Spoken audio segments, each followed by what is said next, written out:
अनि विशेष गरी अब अलिकति म तपाईँसँग बिएनसिएको बारेमा नि कुरा गर्न चाहेँ है। हुन त अहिले नयाँ आउनुभएको छ, अनि नयाँ टिम छ, उहाँले राम्रो गरिराख्नु भएको छ।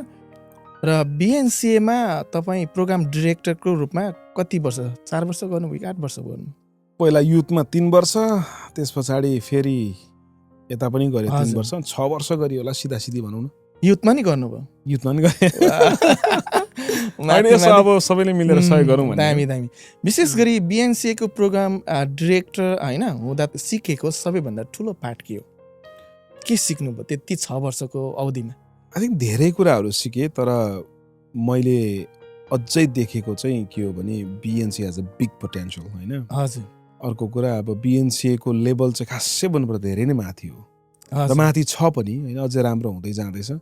र हामीले काम गर्दा गर्दै पनि हामीलाई फिल हुन्छ कि बिएनसी कति ठुलो हो भन्ने क्या। अनि अब राम्रो कुरो चाहिँ के हो भने कनेक्सन्सहरू, मान्छे चिन्जान हुन्छ। अनि त्यो चाहिँ राम्रो पाटा छ, बिएनसीको एकदमै राम्रो पाटा छ। सिक्नु त मेरो विचारमा अब ओभरअल एक्सपिरियन्समा त्यत्रो ठुलो कार्यक्रम चाहिँ गर्नु भनेको त अब धेरै कुराहरू सिकिन्छ, मिस्टेक्सहरू पनि हुन्छ होइन। अब स्केजुलिङको मिस्टेकहरू हुन्छ, विभिन्न कुराहरू हुन्छन्। अनि तर अब ह्यान्डल गर्नु सक्दो रहेछ क्या हामीहरूले भन्ने चाहिँ बिएनसिएले चाह्यो भने ठुलो कुरा गर्न सक्छ भन्ने चाहिँ भरोसा छ मलाई। भनेपछि तपाईँको त्यो अनुभवले आजको सेवकाईमा कस्तो प्रभाव पारेको छ? एकदम मलाई चाहिँ अब पहिलो कुरा कनेक्सन, मैले अघि भने बिएनसीमा रहेको कारणले गर्दाखेरि आज धेरैजनाले प्रदीप दास भनेर चिन्छन्। हजुर, चिन्छन् र म पनि चिन्छु भन्नाले म बरु धेरै चिन्छु होइन, बरु मलाई धेरै नचिन्ला नि, तर म आफै पनि त्यहाँ भएर म धेरैलाई चिन्छु बिएनसीको कारणले गर्दाखेरि। अनि अब राम्रो पाटा चाहिँ के भयो भने अलिकति हाम्रो दाजुहरू भयो, मभन्दा अग्रजहरू जतिजना पनि बिएनसीमा हुनुहुन्छ, उहाँहरू फेरि सबै मसँग क्लोज हुनुहुन्छ क्या पहिल्यैदेखि नेपालदेखि नै। त्यसले पनि हेल्प गर्यो अलिकति। अनि अर्को चाहिँ अब नयाँ अहिले प्रायः सबैलाई चिन्छु म। हजुर। र फेरि मलाई मनपर्छ क्या रिलेसनसिप राख्नु मान्छेहरूसँग। अब तपाईँसँग एकचोटि कहाँ भेट भयो, तर हामी त टेक्सासमै भेट भएको, तर अब त्यहाँदेखि मलाई एकचोटि चिन्जना भएपछि मलाई त्यो रिलेसन राख्नु मनपर्छ। अहिले म यहाँ छु त्यही कारणले। हुन त अब हामीले धेरै टाइम चाहिँ स्पेन्ड गरेको छौँ दुईजनाले होइन, थोरै छौँ, तर पनि एकदमै भेट्दा बसेका छौँ। भेट्दा त सँगै बस्ने नि, सँगै खाने, सँगै बस्ने भइरहेछ। त्यो चाहिँ धेरै राम्रो पक्ष लाग्छ। र विशेष गरी अब अलिकति बिएनसिएको कुरा गर्दाखेरि अहिले अब धेरै राम्रो भइरहेछ, भोटहरू आएको छ होइन, राम्रो सेवकाई पनि पुर्याइराख्नु भएको छ। हजुर। अनि आगामी दिनहरूमा अझै राम्रो हुन्छ भन्ने चाहिँ म आफै पनि आशा गरेको छु। एकदमै म पनि आशावादी छु। अहिले नयाँ टिम आउनु भएको छ, उहाँहरू एकदमै जोसका साथ होइन, काममा एकदमै पास्टर सान हाम्रो, म चाहिँ अब उसको दाजु भन्छु, पास्टर सान, उहाँहरू एकदमै राम्रो काम भइरहेछ, ब्रिज ट्रेनिङ भइरहेछ अहिले। त्यसमा पनि तपाईँले त्यो टिममा पनि हुनुहुन्छ होइन? यस, एजुकेसन बोर्डमा छु अहिले चाहिँ म भनौँ न। अहिले चाहिँ छोड्न पाइनँ बिएनसी भनौँ, कन्टिन्यू भइरहेछ। पास्टर ओलकज्यूले कल गर्नुभएको थियो, म खासै बसेको थिइनँ केहीमा, तपाईँलाई थाहा छ नि त, म मिटिङमा हामी थियौँ होइन, लास्ट टाइम थियौँ, म केहीमा बसेको थिइनँ। झन्डै म आफै पनि झन्डै तपाईँ आउनुभयो, तपाईँ त आउनुहोस् भन्ने थियो मेरो, तर पनि अब बिस्तारै भइहाल्छ। तर मेरो विचारमा अब अहिले एजुकेसन बोर्डले राम्रो काम गरिरहेको छ। म चाहिँ तर पास्टर ओलकलाई सहायता मात्रै हो, सहायता।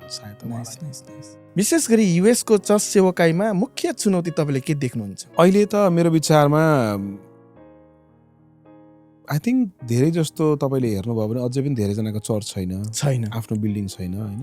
अनि they have to set up, tear down every week होइन, चेयर निकाल्ने, उठाउने निकाल्ने गर्ने। अब हामीले नि धेरै लामो समय गरेका हौँ होइन। अनि मेरो पनि अझै पनि आफ्नो चर्च छैन भनौँ न, हामीले आफ्नो चर्च किन्न सकेका छैनौँ। हजुर, त्यो भयो। अनि अर्को चाहिँ भनेको चाहिँ तपाईँको धेरैवटा चर्चहरू जुन चाहिँ मलाई अलिकति दुःख पनि लाग्छ, हाम्रो आफ्नै चर्च पनि अब हुन्छ, हामी यो वर्षदेखि कोसिस गरिरहेका छौँ।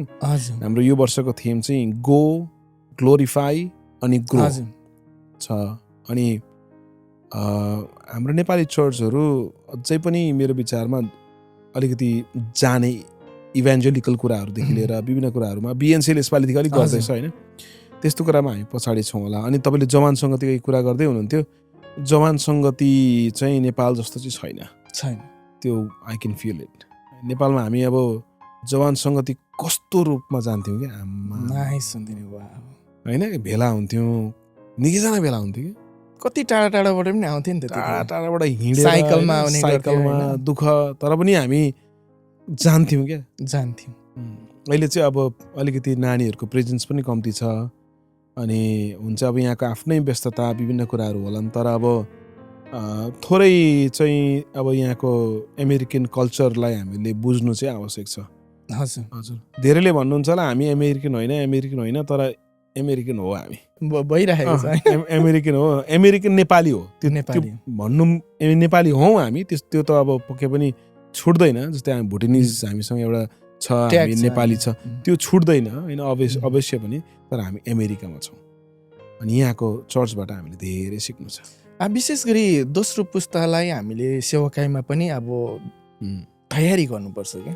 पर्छ होइन? एकदम। अनि यसको लागि चर्चसँग जोड्न कस्तो खालको रणनीतिहरू अप्नाउनु पर्छ जस्तो लाग्छ आई थिङ्क मेरो विचारमा चाहिँ अहिले हामीहरूले अब एकैचोटि हामी त्यहाँ त पुग्न सक्दैनौँ होइन हजुर तर पनि अब सानोतिनो ट्रेनिङ्सहरू युथ मोटिभ भनौँ अथवा युथ फोकस्ड कार्यक्रमहरू होइन हजुर अनि मेरो प्रयास चाहिँ हामी बाइबल स्कुल गर्छौँ हजुर। अहिले अब यो वर्ष पनि गर्छौँ र हामी एक एकवटा सब्जेक्ट चाहिँ यस्तो खालको लाउँछौँ जहाँ चाहिँ हामी we don't talk about faith अथवा त्यस्तो केही बाइबल त्यस्तो भन्दा पनि फाल्टो टपिकहरू पनि हामी कुरा गर्छौँ जस्तै उदाहरणको लागि हुन्छ फेथ जहाँबाट पनि मिसाउँछौँ तर we talk about girlfriend boyfriend love sex marriage आज हामीले पढ्दै थियौँ होइन ती कुराहरू भयो अब जस्तै उदाहरणको लागि एजुकेसन हजुर अब कतिको इम्पोर्टेन्ट हुन्छ क्लासमा जानु स्कुल जानु ग्रेड राम्रो ल्याउनु होइन ग्रेड राम्रो ल्यायो भने कलेज कस्तो पाइन्छ के गर्नुपर्छ त्यस्तो कुरा पनि सिकाउँछौँ हामी चाहिँ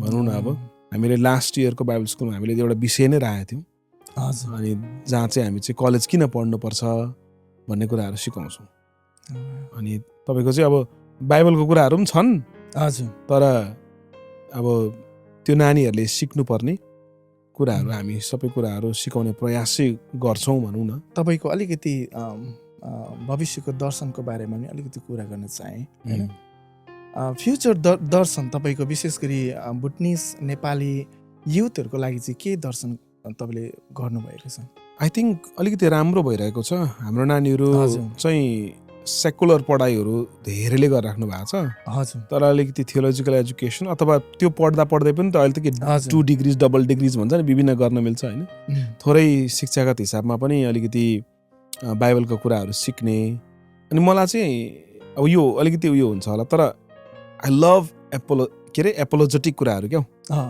अनि आफ्नो फेथलाई डिफेन्ड गर्ने कुराहरू चाहिँ मेरो विचारमा अलिकति ज्यादा हाम्रो जवानहरूको बिचमा भइदियो भने थोरै राम्रो हुन्छ होला किनकि अहिले तपाईँले सिनारियो हेर्नुभयो भने त्यो नानीहरूले अहिले गएर स्कुलभित्र साथीहरूको छेउमा म चर्च जान्छु भन्नु सक्दैन क्या सक्दैन अथवा म क्रिस्चियन हो भन्नु सक्दैन होइन अनि त्यहाँनिर त्यस्तै होइदिन्छ उनीहरू घर आउँदा चर्च आउँदा विश्वासी हुन्छ कि अनि त्यो परिस्थिति छ अनि थोरै त्यसलाई चेन्ज गर्नको लागि चाहिँ अब पहिलो कुरो त चर्चमैबाटै सुरु हुनु पर्यो एक्ज्याक्टली हामी चाहिँ यो सेवा अहिले सन्डे गर्छौँ र युथलाई अलिकति धेरै नै फोकस गरेर आएको छौँ भनौँ न हजुर हामीसँग हाम्रो चर्चको युथ मिनिस्टर चाहिँ दानियल छ मेरो साथी हजुर एकदमै राम्रै काम गरिरहेको छ अनि जवानहरूलाई हामीले अलिकति विचार चाहिँ गरिरहेको छौँ